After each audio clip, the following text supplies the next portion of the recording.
So my name's Jason Furtado. I'm the founder and CEO of Shoobox, and it's a platform to help automate startup legal activity.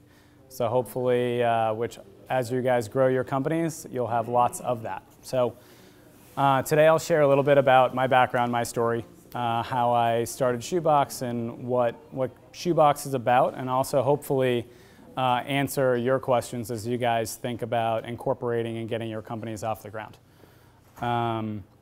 So I did my undergrad and master's in MIT in computer science, so more on the tech side, and was at a company in Boston called Endeca. That company was later acquired by Oracle for over $1 billion. So it was a good story. Actually, my Steve Papa was the founder and CEO of that company, actually spoke a few weeks back. So if you remember him, he's a good guy. He came here. Yeah, he came and spoke to you guys a few weeks ago. Yeah, I remember that. So Steve's my mentor, and I've worked with him through Endeca, and he's actually involved in Shoobx and has been helping me as I've grown Shoobx and gotten that off the ground. And I'm happy to answer questions about that process as well as kind of what it meant to go from working at a big company. Endeca was about 500, 600 people when it got acquired, then transitioning to a much smaller company, trying to start something from scratch. Very different experience, and different opportunities exist in both places. Like I learned a lot working at a medium-sized company, working within that environment, understanding how markets work, being able to learn a lot and get in front of customers and learn to sell, where the stakes were slightly lower. It wasn't my company. And then taking advantage of that as I started to build up Shoobx, taking advantage of those skills, building out a team and doing some of that. So Shoobx has been around for 4 years. It's not your typical startup. We started, we haven't really pivoted in the last 4.5 years, and we've been primarily product focused. So a little bit different than most organizations. We've been able to build out pretty organically this complex product. And the reason for that is Steve, through his experience founding, selling a company, and then starting 6 or 7 companies from concept as a investor chairman type, became the seed of what became Shoobx. Just basically his frustration. He looked back at his time building Endeca, he looked at these companies starting to get off the ground, and he saw the same mistakes getting made day after day. And the attorneys that were interacting with these organizations weren't really helping the situation, and the dollars being spent weren't being spent efficiently. So what we wanted to do was create a platform that in the limit would bring together full service legal, but also the different service providers that need to interact with the company.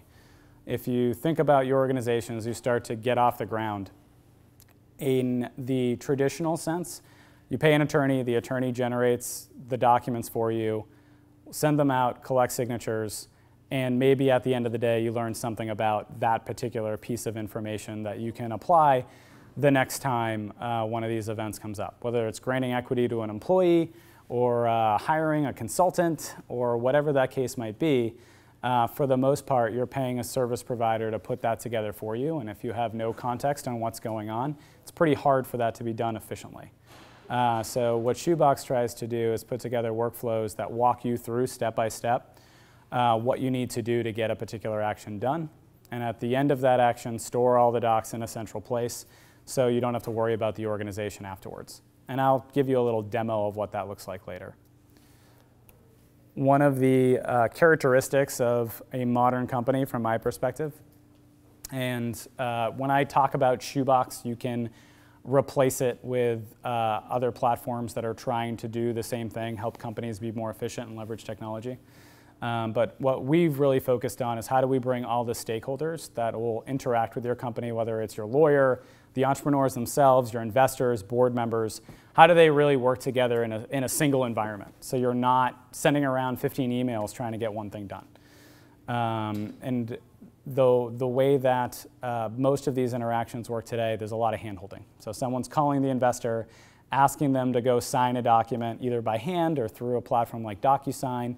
And then once that's all done, somebody goes, usually it's an attorney getting paid or a paralegal getting paid hundreds of dollars an hour to go collect signature pages, then collate them for you, and potentially make them available for you if you're that lucky. The reality is most attorneys want to be there for your financing event when there's some big activity that they can charge a bunch of money for. In the early stages, they're there to build a relationship with you. But fundamentally, a lot of that work is done about as inefficiently as it possibly could be. And most entrepreneurs just aren't that educated at that point to do anything about it. So ideally, that relationship should be a little bit different. Let me actually jump ahead for a moment.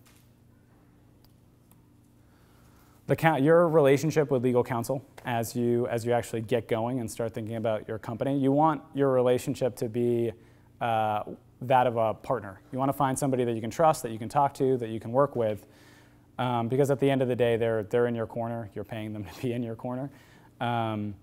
But you have to recognize that they're still a service provider. Some folks get a little starstruck. They have a fancy attorney at Wilson Sonsini or whatever the case might be, and they won't actually engage like that person's supposed to, work with them and help them.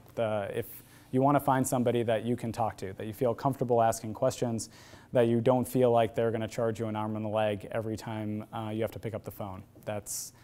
A lot of folks are always surprised when they get that first bill. So they've been picking up the phone, they've been working really collaboratively, and that partner is like $800 an hour, and they get their first bill for like 10 grand, and folks freak out, obviously, because they're trying to be cheap, they're trying to do things as efficiently as possible, and then they become afraid of their lawyers. That's not really helpful. You want to have a positive experience for that person. So how do you avoid that situation? You need to be transparent in your first conversations. Interview your attorney, make clear what your goals are. Try to have them tell you, hey, how do we make this efficient? I don't want to spend a ridiculous amount of money here. Do you leverage technology in your practice? Interview them a little bit. Try to get comfortable with how they're going to operate. At the end of the day, it's your dollars that are going to get spent, and you want to make sure this person is someone that's going to be responsible with your dollars, especially in the early stage. At the same time, you have a responsibility too, because if you know nothing, it's kind of difficult when you come to the table with nothing to offer, because they're going to go back to their normal way of doing things that's efficient for them, right? It makes sense for them. They don't have to learn anything new. They'll operate the same way as always. So when it comes to knowing what a capitalization table is, or knowing what an offer letter is, or doing a little bit of research and reading some of the great blog content that's out there, Shoobox has a good blog too, about some of these pieces of information, it's important. The first time that you're going to raise capital, if you have no idea what the hell is going on, you're not going to be in a good position for that conversation when you're talking to an investor. If you have no idea what the terms are related to whether it's a bridge note or a safe, or it's going to be a priced equity round, if those terms are new to you, it's going to be a weird conversation to be negotiating with an investor if you don't even know what you're talking about. And one of the dangers that some entrepreneurs fall into is they maybe read one or two things that are the first links on Google and end up negotiating things that don't matter. So some of it can be a conversation with your attorney about, hey, do you have any good resources that I can read up on this? Do you have any good books that I can read up on this? Or if you're leveraging a good technology platform, there should be some good resources there to educate yourself as well. And I'll talk a little bit about what a cap table is and some of that anyway, so at least you'll have some background. But these are pieces that no entrepreneur wants to spend all their time on. At the end of the day, you want to spend as much time on as possible thinking about your product, finding product market fit, getting your company off the ground. But at the end of the day, a few years down the road, what's going to define how much money you're going to get out of that future exit is going to be the capitalization of your company. It's going to be the terms that you agreed to that hopefully you understood. So it's trying to get the right balance in place.